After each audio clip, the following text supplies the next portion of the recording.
Welcome back, DIY car guys and car girls, and we're finally throwing some nitrous through the S10. And I went to a no prep event with my buddy Ricky in Big Baby. He has that Chevelle.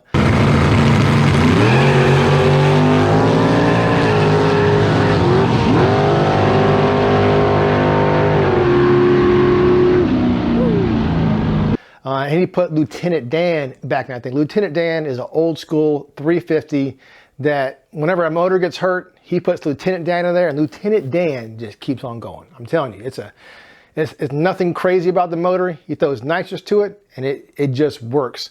So he put that in for this no prep event because his other motor was in the shop, and he didn't have anything to race this year. He wanted to get back to racing. So we went out to Dominion Raceway, which basically is, it's supposed to have a drag strip, but they never built it, and it's a road course. So they have a no prep event that goes on there every now and then. I have never been there, and he hasn't been there in like over 2 years too.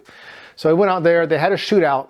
I didn't enter a shootout because I was just trying to sort some things out this with my S10.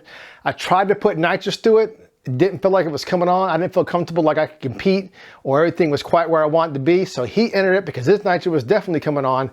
And I want you guys to see this clip real quick.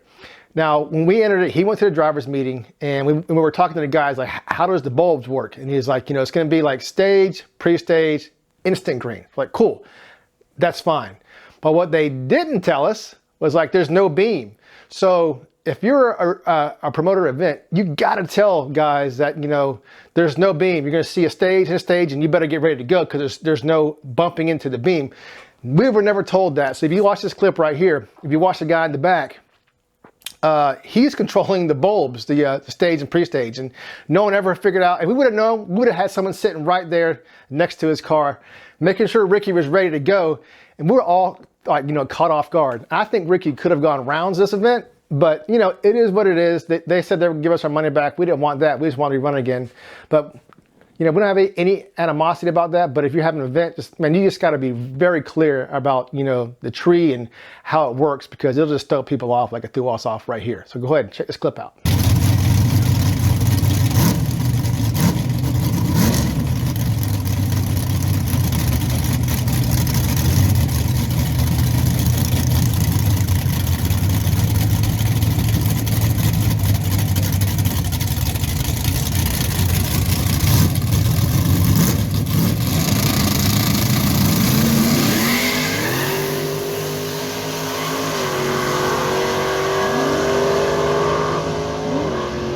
So what I think they probably need to do, if people are coming in from out of town, or I'm not used to that, because we were the only ones, well, Ricky's from that area, but I've never been there, and he hasn't been there in 2 years, and they had it set up differently last time he was there. So the only suggestion I have for them is, like, probably a flashlight start, because someone points, you're ready, and when you get the thumbs up, they go on the flashlight. But that little bulb system to have, especially, there's no reason to have a pre-stage and a stage bulb when there is no laser or no line to bump into it. It doesn't make any sense to me. So it needs to be, I think for in the future, they should just do flashlight start. And that would get rid of all that confusing tree stuff that they got going on with that thing right there, because they're trying to treat it like it's a regular drag strip, but it's not. It's just a road. And that road, that surface is not very good. So we'll look at this hit. This is a hit I did on my S10. It was just motor. Well, actually, the nitrous never came on. I was spraying and I was hitting it. I was thinking this nitrous feels really soft because it never came on, and we'll go over that later on. But if you look at this on the side I was on, I went for a hit on the worst side. I want to see how bad it was. And if you look, you can see dirt on there and all types of grime that's on that surface. It's probably one of the worst surfaces that you can probably run on in no prep over there at Dominion Dragway. So check out this clip real quick.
Okay, so despite its obvious flaws, you know, at the end of the night, you know, after more cars went down, all the dirt started to get washed off and the track did come around.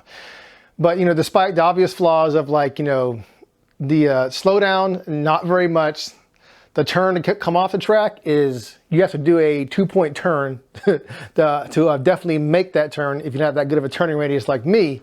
But despite all those flaws, I had a blast out there. One good thing about doing any no prep event is like the playing field is just so much like drastically like leveled for like slower guys like me. And honestly, I don't even want to go to another prepped event because I can't compete with like, you know, 1,200, 1,000 horsepower cars. I need to go to a crap surface that I can possibly get my dud to go down and go rounds and have some fun.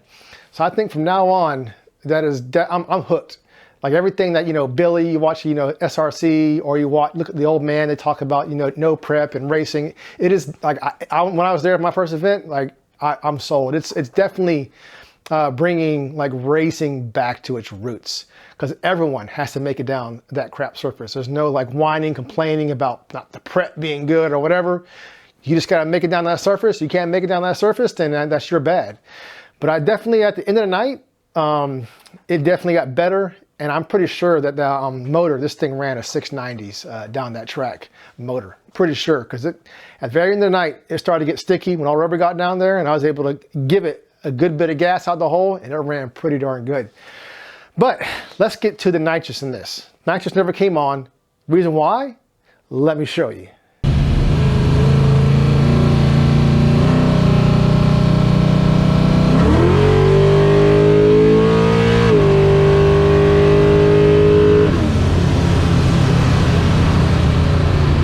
Hold the throttle all the way down. Not only is it not activating, but it's not even opening all the way. Round 2, fight!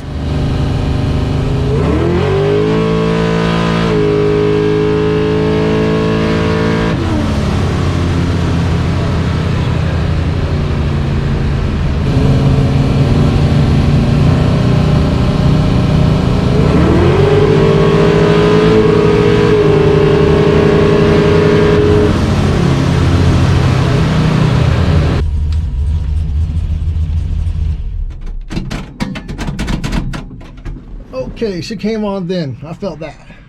All right, so here are the plugs. Don't pay attention to these over here because these have been in there since last night. I only put the two front ones. Number one tends to be the leanest, but you can see right here, it does look to me to be a tad bit hot. And there's like around, you know, 11.9, 12.1-ish on the air fuel, kind of exactly where it sits motor. So I'm gonna fatten it up a little bit, and I still think this plug on nitrous is a little hot because it looked like it was starting to show signs of being heat on the strap and all that. So what I'm going to do is drop down to an 8. I do have some 8s. There's some right there, and we got, these are the 7s. I went down to an 8. I'm going to get some more also, but I put 8s in here for that. I'm not sure if I'm going to take one more degree of timing out. Timing kind of looks pretty darn good to me, but if it still looks a little hot, then I'll take some timing out. For this 100 shot, I did take 2 degrees out.